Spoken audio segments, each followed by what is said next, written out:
Stephen A. Williams, president and founder of the creditrepairshop.com, and in today's video, we're going to talk about court summons. We're going to talk about why you have to take this serious. Don't disregard them. Don't believe what other people are telling you on other channels about disregarding debt collectors, about disregarding court summons, about being judgment proof, like every situation is the same.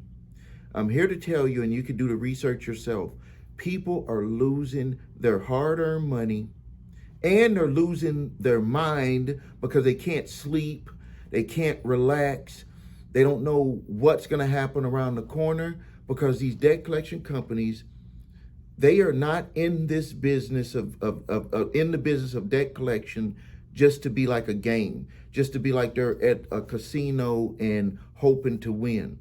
They're doing things on the legal side to put themselves into position to win. And they're doing things on an emotional side to put themselves in the position to win. So when I say legal side, what they're doing is they show up every day in front of that judge. So just think, if you showed up every day in front of the judge, it's already kind of slanted your way. Not to say that the judge won't give you the opportunity, but what I'm saying is that you can't just go up in there saying, it's not mine, and that you need to prove it. You need to do a response in the appropriate way to deal with them. Now, on the emotional side, this is what they do, is that they just try to make these comments. They try to get you off your game. They don't even want you to think about responding to the court summons. What they want you to do is just to show up there, and they're going to put you in this emotional state. And I've seen this myself, and someone just told me about it. That's why I wanted to make this video like this. People would walk up, and they're putting them in an emotional state about what are you going to do about this debt that you owe, when it's not even time to talk about that specific debt that you owe, when you have the opportunity to respond to the allegations that they made in their court summons. How about turning that around on them? And that's what we tell people to do, is that, see, they got people thinking that when you get a court summons and then you go to court that day, that it's just about you paying that debt. They get people thinking that way, when it's not about that. It's about answering the court summons. And most people, what they do, they have no answer. So what do you think the next thing is going to be going through their mind? Is about the money. And so then they get tricked into paying money that they didn't even have to pay. And then it could even get worse. This is something that was reported to me Friday by a young lady. She went to court. She had her responses. And she said that there was a room full of people. And she said that only her and another lady were there fighting for their rights. For their two cases, they got extended all the way to December. When I see that happening, that's when the debt collector is hoping that they will forget, because their response gave that lawyer something that they did not expect. But everybody else in there, she said this happened in Tennessee. She said that everybody else, they were getting judgments and they were stacking 10% on top of that. Think about the emotions that's running through someone's mind. You go to court and they say you owe $5,000, and then they're going to give you some icing on the cake for the debt collector of a 10% interest fee on top of that. 10%. And then when the judgment is going, it's going to be charged a percentage every month until it's paid. That's how they use emotion on someone. So they're using a legal system and then they're using emotional, because we know when it comes to our money, we get very emotional about our money. So the solution is, if you get a court summons from a debt collector or an original creditor, is you need to respond to it. You need to respond to every allegation in there. Some people don't even know, they don't even understand that they don't just put point number 1, 2, 3, 4, 5 for just any reason. They're putting that on there as allegations to build their case. So you might be saying, well, why don't they just come in there and say that you owe $5,000? The reason why they don't just come in there and do that, and some debt collectors used to do that because they were very lazy, because people never put up a fight. But because people watch my channel and they know how to put up a fight, now debt collectors are putting their allegations in there. The reason why they put the allegations is to stack the drawing a blank here, is to make it look more their evidence against you. So they're alleging, number one, you live at that address. Yes, I live at that address. Alleging number two, you open up this account. Okay. Alleging number three, that you use that account. Alleging number four, you benefited financially or material-wise by using that account. So you might be saying, well, how do I come back with that? Well, if it's a third-party debt collector, obviously, well, I won't say obviously because people didn't come up with this, but obviously you can challenge every aspect about the claim.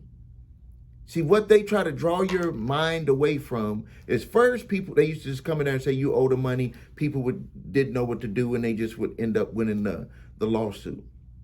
Then people started challenging the documents, and so then the debt collectors were like, okay, we got to put more in that court summons to kind of let the judge know, hey, this is a no-brainer.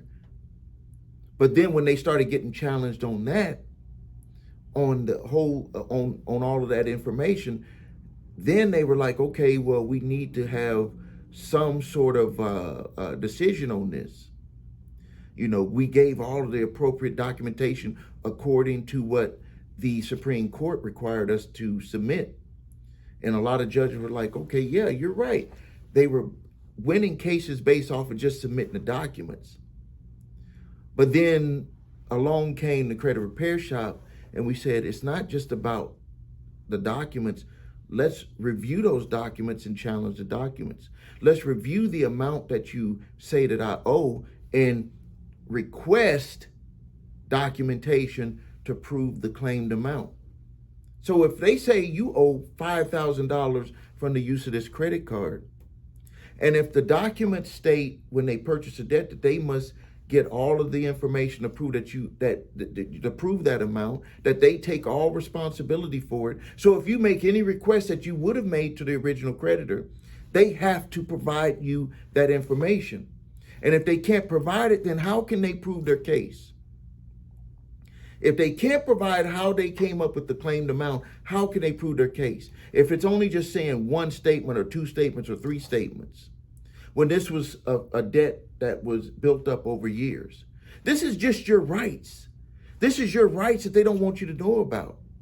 And there's a ton of other things on ways that you can challenge those documents. I can't get into it here with this. We have a limited amount of time, but there's a ton of ways. All you have to do is review the documents that you get. And the thing about it is that it's different with every debt collector. Some of them may get you more documents than other ones. Some of them may have purchased debt from original creditors that only gave them certain rights to do certain things with that debt. Some of them may be incomplete, where the original creditor said, this file has no warranty, it's incomplete. So you must read all of the documents, and then you respond to each allegation, and then you build your affirmative defense based off of what they failed to provide and based off of the irregularities with the documents that they provided, or the incompleteness of the documents that they provided. And you will put yourself in a better position. Now, if you're dealing with the original creditor, maybe you had disputes, but let's just say you had no disputes with the original creditor. You are still required to respond to that court summons, but then it could put you into a better position to go into a settlement phase with that original creditor. Here is something that a lot of people don't even understand when you're being sued by an original creditor. Original creditors hire debt collection companies to collect that debt. The debt collection company is already paid. So if you were to submit an offer to them, this is what the debt collection company might say, that's hired by the original creditor. They'll say, well, my client won't accept that offer. Well, they could end up accepting that offer, but it does not matter if they say it. You want them to get a document from your original creditor stating that this is the offer that I made. You are required to take that to them and get me a letter back saying that they reject it. You are required by that. because you represent them. You do not stand for them. Now, the original creditors do tell them an amount that they would be like, hey, don't, if it's 50% or if it's 75%, you don't got to call me. Just take it, get the money. Let's be over with this. They do tell them that. They do have those numbers in there. So that they're not lying when they say, well, they won't take that, because they know what amount, percentage that they already previously approved. But if you come in lower than that, they are required. If you say it, you say you are required to take this to the original creditor. Now, you might be saying, well, what if they don't do it? So what they, remember that little we record all phone calls when you called in, and that this is an attempt to collect the debt? So what you can do is make your offer there, and then you can submit it and say, hey, I submitted this offer to your to the law firm that's representing you. I just wanted to make sure that you know about it, because they haven't got back in touch with me about it. You better bet that they will contact you, and maybe they will accept that offer that you have. Remember, these debt collectors are trying to get their clients the most money as possible. But the thing about it is that business owners or these corporations, they're not about sitting there chasing after old money in a way that you and I might chase after someone who owes us money. Is that what they're going to do? Is they're going to say, hey, are we ready to be done with this? Is this do you think that this is the total amount, the best amount that we're going to be able to get? Okay, take it and let's move on. So that's how you would deal with an original creditor. And then I just told you how you would deal with a debt collector. So if you need help with your credit, please visit us at thecreditrepairshop.com. Watch video, what makes us different, so you can see my 8-point validation process, my 2-phase settlement process. If you need your credit reports and scores, go to the website, your3scores.com. The links are below this video. If you have debt collectors coming after you and they're suing you, there's a link below here where you can get my debt collector defense program. You can either learn how to do it yourself to respond, or you can have my company help you out with that. If you have debt collectors coming after you early in the game, grab my 3-pack of letters: statute of limitations, debt debt collectors who are coming after you for debt that's past the legal statute of limitations to collect, or my cease and desist collecting activities letter and my debt validation letter. Those can usually stop debt collectors if it's early in the game. If it's a statute of limitations where they're trying to come after you for a debt that's past legal statute of limitations to collect, you can stop them instantly with that letter. So thank you for your time. Please subscribe to the channel, post your questions and comments, and share this video. This is Stephen.